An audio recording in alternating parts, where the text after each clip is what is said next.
Tonight, putting a new spin on the classic works of Shakespeare.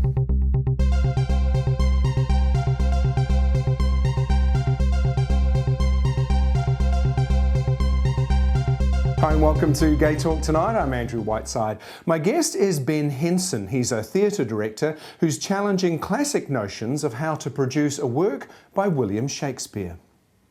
Ben Henson is a British theatre director who's shaking up theatre here in New Zealand. This week he debuts a re-imaged version of one of Shakespeare's early works, Titus Andronicus. This gritty version is simply titled Titus. Ben, great to have you here. Thank you for joining me. Thank you for having me. Now Titus, it kicks off this week. Looks like it's going to be a fantastic production. And you've kind of coined it as a re-imaged production. So what's that about? What are you doing? Well, I mean, it's one of Shakespeare's plays that rarely gets done. And so really we wanted to, but it's got so much fantastic stuff in it. And it's such an exciting story. That a story that goes everywhere, that we really wanted to make sure that people were experiencing it afresh, and that the production is as vibrant as the original story is. And you've cut it back, haven't you? Because it's a long play. We've cut it back, yes, quite a lot. It's probably a third of its running length. And we've nipped out, we only had 7 actors. So we had to make sure that all of the characters, and they do double, but that all of the characters could work throughout the various storylines. So some big chunks have gone, and we've streamlined it to really get down to the most exciting threads of the story. That's a pretty big thing to do, really. Yes, it is. Yeah, the problem with Shakespeare is that you cut something, it's like Jenga. Everything is kind of has a pattern, and the minute you nip one bit out, that pattern falls. So you really do have to be quite considered about what needs to go. But the thing with Titus is that Shakespeare was only a young boy when he wrote it. And I think the thing we forget is that even Shakespeare needed some run-ups, and even Shakespeare needed some practice runs to get things right.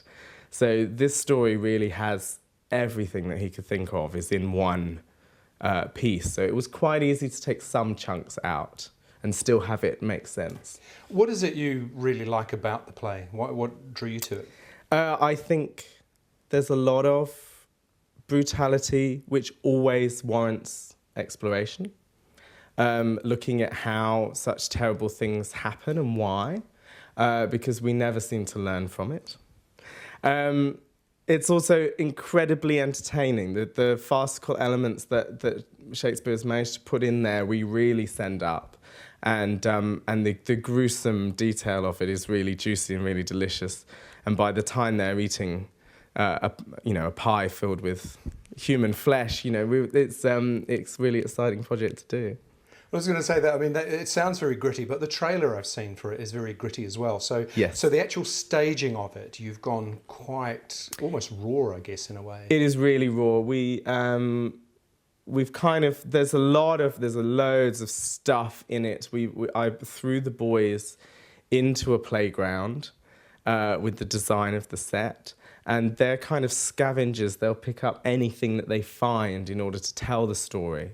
So where we couldn't fill in some of the other characters, we have action men, we have teddy bears, we have things that will represent the other characters in the piece.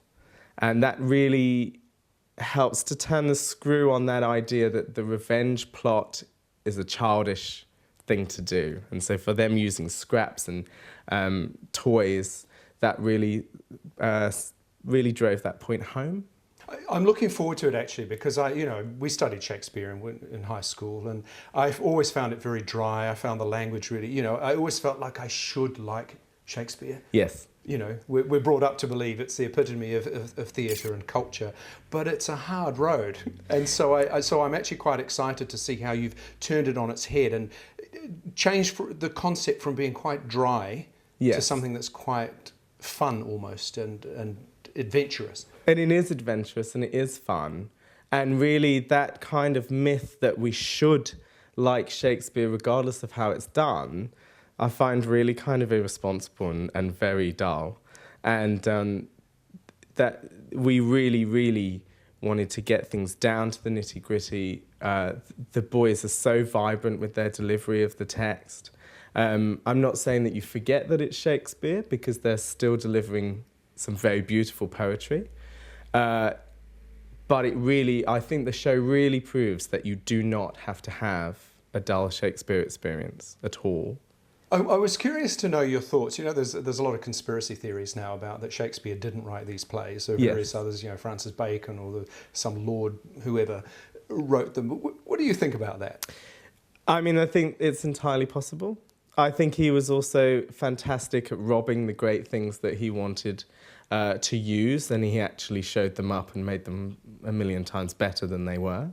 All of his stories are robbed from somewhere, and a lot of Titus is robbed from Ovid's Metamorphoses. And Titus gets a bad reputation. It's kind of the hardcore Shakespeare fans deny that it was ever his, primarily because a lot of the poetry is pretty bad and the plot is incredibly convoluted. I mean, I kind of give old Willie the benefit of the doubt and see it as him being a young man, and he was training and he was learning the tools of his craft as well. Mm. So he wasn't a genius overnight. So That's right. Yeah. Mm. You've worked in Europe, and you're British, obviously, so you've had a lot of experience there. What made you come to New Zealand and settle here? I came for my partner, Stuart.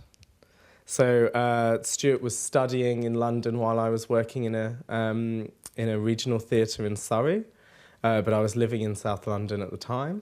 And we were together and living together for about 1.5 years before Stuart's studies ended, and it was time for him to return to his job here.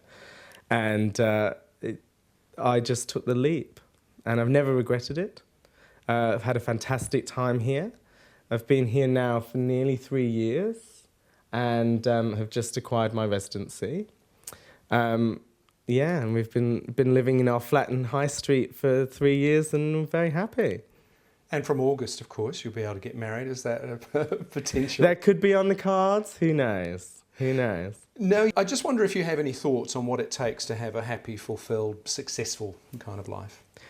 I think probably it's working, loving, engaging with people, and never making an enemy, I think, is the key. Short and sweet, perfect. Ben Henson, thank you so much. Been a pleasure. No, thank you so much for having me.